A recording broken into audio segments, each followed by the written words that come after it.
Birds are not as picky about their coffee as people are.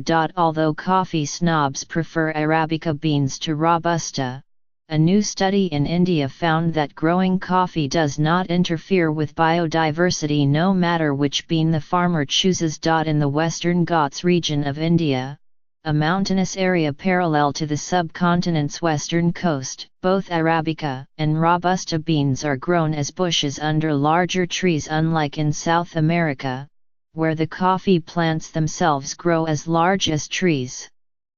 Said Krithai Karanth, who helped lead the study, published Friday in the journal Scientific Reports.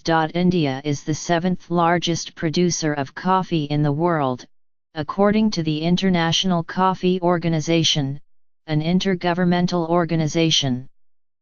Most of the coffee grown in India is consumed there, said Dr. Karanth, an associate conservation scientist with the Wildlife Conservation Society, but the findings of her research could have implications for shade-grown coffee in other parts of the world. It's the tree cover around the coffee plants that supports a wide range of animal species, she said.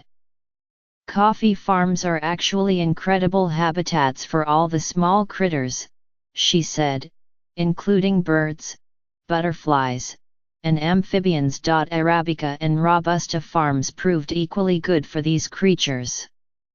Some birds do better with Arabica than Robusta, but overall, they're both good for wildlife, she said. The difference is important, because data shows that more farmers in the area have been shifting to Robusta in recent years, as prices rise for the variety, which is easier to grow. After gathering the data for the study from 2013 to 2015, Dr. Karanth co-founded a coffee company, Wild Copy. Charlotte Chong, an ecologist at Princeton University and another author on the paper who is not associated with the company, said Dr. Karanth's enterprise became active after the data gathering and interpretation was completed.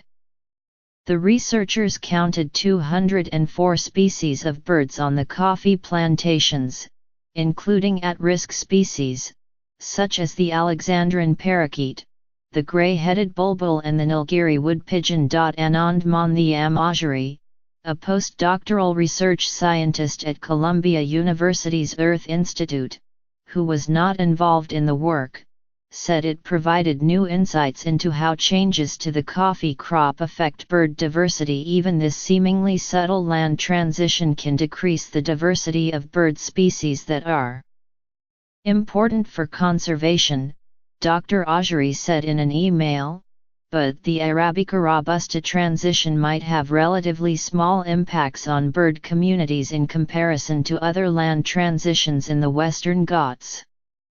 The findings show that farming is not incompatible with wildlife protection, said J. Ranganathan, a conservation biologist and senior fellow at the National Center for Ecological Analysis and Synthesis, at the University of California, Santa Barbara, who was not involved in the research. Is it possible for humans and nature to thrive together? The Western Ghats says the answer can be yes, he said, noting that the rainforests of the Western Ghats are a global hotspot for biodiversity. There are many other examples of win-win situations in Western Ghats, which have naturally developed. While ethical farming has taken off in the United States and other Western countries, Dr. Karanth said she is trying to promote the idea in India, where people are not yet used to spending a premium to ensure that their consumer goods are produced in an environmentally sound way. That premium, she said, could provide the economic incentive for farmers to keep growing coffee, rather than switching to a commodity like rubber, which requires them to cut down trees, and therefore hurts wildlife. As long as people keep trees on their land, birds will be fine, she said.